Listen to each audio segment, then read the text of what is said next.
जैसा कि आप सभी लोग जानते हैं कि पिछले साल अजरबैजान अर्मेनिया का युद्ध हुआ था।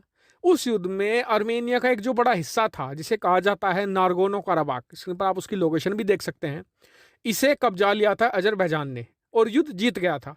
और अब से कुछ 4-5 दिन पहले भी मैंने वीडियो बनाकर आपको बताया था कि इन दोनों देशों के बीच में स्थितियां एक बार फिर से बहुत गंभीर हो गई थी। क्यों?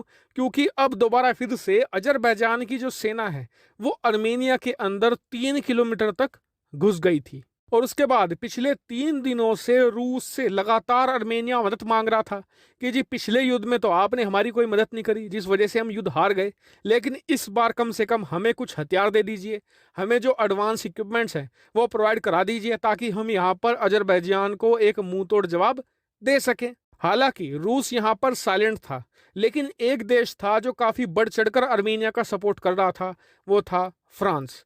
फ्रांस ने डिप्लोमेटिकली बहुत ही ज्यादा सपोर्ट करा है पिछले 4-5 दिनों में अर्मेनिया को। और इतना ही नहीं, आने वाले समय में जो फ्रांस है वो अर्मेनिया को हथियार भी प्रोवाइड कराएगा। दोनों देशों के बीच इसको लेकर बातचीत भी जारी है। लेकिन इसी बीच कल रात एक बड़ी घटना घट गई जो एक बड़े युद्ध का रूप भी अब ले सकती है। दरअसल पिछले साल जब दोनों देशों के बीच में युद्ध छिड़ा था तभी से सीज फायर लागू हो गया था, लेकिन कल रात अर्मेनिया की सेना ने वार्निंग शॉट फायर किए हैं अजरबैजान की सेना पर। स्क्रीन पर आप आर्टिकल भी देख सकते हैं राइटर का।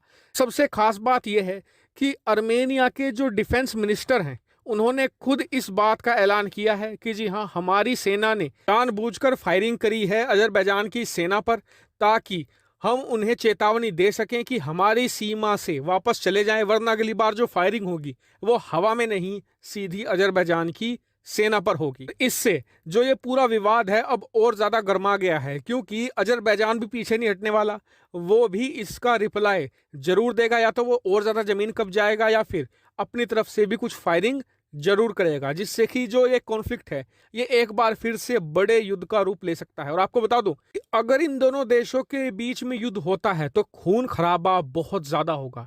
अंदाजा इस बात से लगाइए कि जब पिछला युद्ध हुआ था ना इन दोनों देशों के बीच में 2020 के मध्य में, उस दौरान दोनों तरफ से करीबन 5,000 सैनिक मारे गए थे और करीबन 800 से 900 जो सिविलियंस थे वो भी मारे गए थे। तो आप समझ सकते हैं कि कितना बड़ा खून खराबा होगा। इस बार तो स्थिति और भी ज्यादा बुरी हो सकती है, क्योंकि अब अर्मेनिया को जो बैकिंग मिल रही है पश्चिमी देशों से मिल रही है। क्योंकि पिछली बार तो अर्मेनिया अकेला ही लड़ रहा था, रूस जो उसका सबसे पक्का दोस्त माना जाता है उसने उसे अकेला छोड़ दिया था।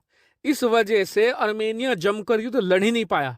लेकिन इस बार फ्रांस की बैकिंग, अमेरिका की बैकिंग काफी ज्यादा मिल रही है अर्मेनिया को, इसलिए इस बार वो भी जमकर युद्ध लड़ेगा। फिलहाल स्थिति ऐसी है इन दोनों देशों के बीच में कि युद्ध कभी भी शुरू हो सकता है। और मैं इस पूरे मामले पर नजर बनाए हुए हूं, जैसी कुछ बड़ी अपडेट आएगी तुरंत आपको सूचित कर दूंगा। फिलहाल वीडियो में इतना ही। Thank you for watching.